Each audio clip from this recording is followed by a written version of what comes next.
이 세상 모든 사람들에게 아주 똑같이 공평하게 주어지는 것이 있습니다. 바로 시간인데요.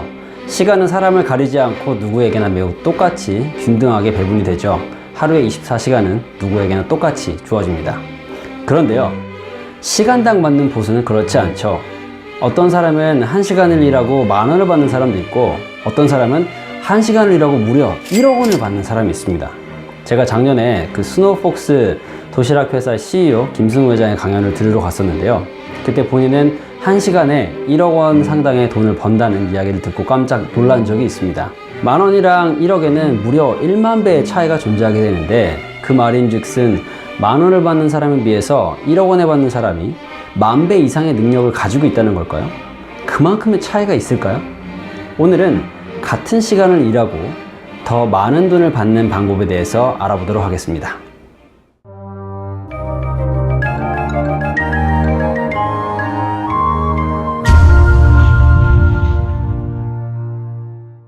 같은 시간을 일하고 더 돈을 많이 받는 방법, 많이 궁금하실 텐데요.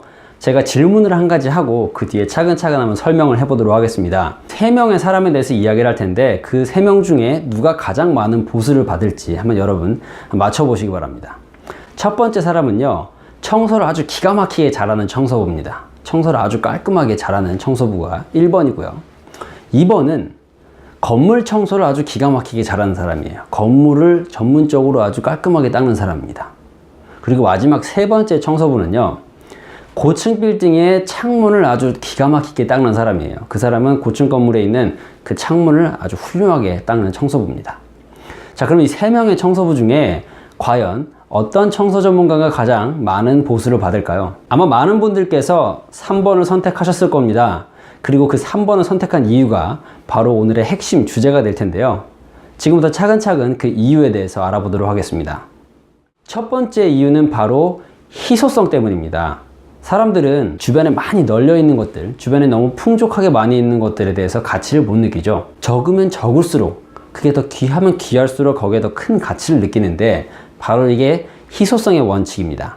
1번부터 3번까지의 그 청소 전문가들, 그 청소부들을 보게 되면 1번은 희소성이 덜하죠. 청소를 잘하는 사람은 많습니다. 그리고 청소를 잘하는 건 청소 전문가라면, 청소부라면 기본적으로 갖추고 있어야 될 요소죠. 이건 마치 요리를 하는 사람이 나는 음식을 맛있게 한다 라던가, 영어를 가르치는 사람이 나는 영어를 잘한다 라고 얘기하는 거랑 다를 게 없습니다. 그거는 너무 당연한 거니까요.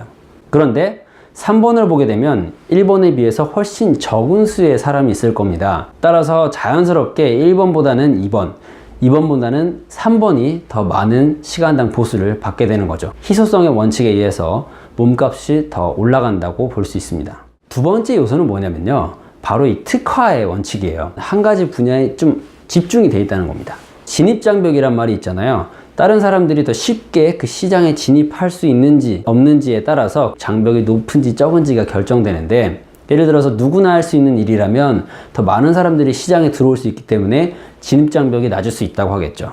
하지만 더 전문 기술, 더 고급 기술, 아무나 할 수 없는 분야라면 아무나 그 시장에 들어올 수가 없기 때문에 진입장벽이 높다고 할 수 있습니다. 1번, 2번, 3번을 비교해두면 어떤 분야가 가장 진입장벽이 높을까요? 바로 3번이겠죠. 3번은 아무나 할 수 없는 일일 겁니다. 3번은 되게 특성화되어 있는 분야, 고층 빌딩에, 그러니까 높은 곳에 있는 창문을 닦는 그 일에 특화가 되어 있고 그 전문성을 가지고 있기 때문에 아무나 할 수가 없고, 따라서 더 높은 값을 받게 되는 건데, 물론 이렇게 생각할 수도 있어요. 그거는 그만큼 선택의 폭이 좁지 않냐, 대상이 적지 않냐. 청소를 원하는 사람은 정말 많지만 고층 빌딩의 창문은 그만큼 수요가 적지 않냐 라고 할 수도 있는데, 생각을 해보면 이게 오히려 더 좋은 전략이 될 수 있는 게요, 10,000원짜리 청소를 10개를 하는 것보다 100,000원짜리 청소를 2개 하는 게 더 많은 돈을 벌 수가 있습니다. 한 곳을 집중적으로 파가지고 그 분야의 전문가가 되면, 그 주유소 습격 사건에 나오는 그 유호성의 한 말처럼 한 놈만 패면 거기에 대해서 전문성이 생기고 특화가 되기 때문에 시간당 더 많은 비용을 받을 수 있게 되는 거죠. 마지막 요소는 뭐냐면 바로 브랜드의 힘입니다. 즉 이름값이에요. 유명하다는 건 곧 영향력이고, 영향력은 곧 돈과도 직결이 됩니다. 연예인들을 보게 되면 많은 연예인들이 있지만 그 중에서도 더 유명할수록 똑같이 CF를 찍어도 훨씬 많은 비용을 받죠. 그만큼 사람들한테 널리 알려져 있는 인지도가 좋고 인지도가 좋은 만큼 신뢰도가 있기 때문에 다른 사람들에 비해서 훨씬 더 많은 돈을 받게 되는 겁니다. 그게 바로 이제 이름값 때문에, 브랜드 때문에 그런 건데요. 일반적인 사람들도 마찬가지예요. 자신의 브랜드가 사람들에게 많이 알려져 있고 그래서 신뢰도가 구축이 되어 있으면 다른 사람보다 훨씬 더 계약의 성사율이 높아지게 되고 따라서 몸값도 올라가게 되는 겁니다. 물론 그렇다고 해서 연예인처럼 유명해질 필요는 없죠. 자기 분야에서만 확실히 알려줘도 상관이 없습니다. 예를 들어서 고층 빌딩의 창문 청소는 홍길동이다 라고 이렇게 사람들한테 인식이 되면 누군가가 고층 빌딩 창문을 닦고 싶으면 자연스럽게 홍길동이라는 브랜드가 떠오르겠죠.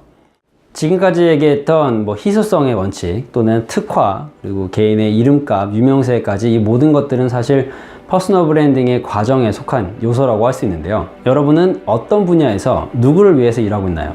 자신의 분야가 어디인지, 그리고 어떻게 더 특화시키고 세분화시킬 수 있는지, 자신의 전문성을 어떻게 더 좁혀서 깊이 들어갈 수 있는지 한번 고민해 보시기 바랍니다. 그렇게 되면 여러분은 같은 노력으로 더 높은 부가가치를 올릴 수 있게 될 겁니다. 네, 오늘도 영상을 시청해 주신 분들 모두 진심으로 감사드립니다. 퍼스널 브랜딩 가이드라는 컨셉으로 지금 영상을 계속 만들어 올리고 있는데요. 여러분이 그 앞에서 만들었던 그 영상을 차근차근 보시면서 혼자서도 얼마든지 자신만의 브랜딩을 해 나갈 수 있도록 좀 매뉴얼처럼 영상을 만들고 있습니다. 또 이제 블로그에 오시면 글로도 써놨는데요. 영상과 글을 이렇게 같이 참고해서 보시면서 나는 어떻게 하면 더 전문가가 될 수 있을까? 나의 브랜드 파워를 어떻게 더 올릴 수 있을까를 고민해 보시면 더 좋은 결과가 나오고 또 브랜딩이 가능할 거라고 믿습니다. 앞으로도 영상을 계속해서 올리니까 좋아요와 구독을 통해서 영상을 꼭 시청해 주시고요. 여러분의 삶에 가치를 더하는 콘텐츠 제작을 위해서 언제나 최선을 다하겠습니다. 그러면 다음 시간에 또 영상에서 만나도록 하겠습니다. 고맙습니다.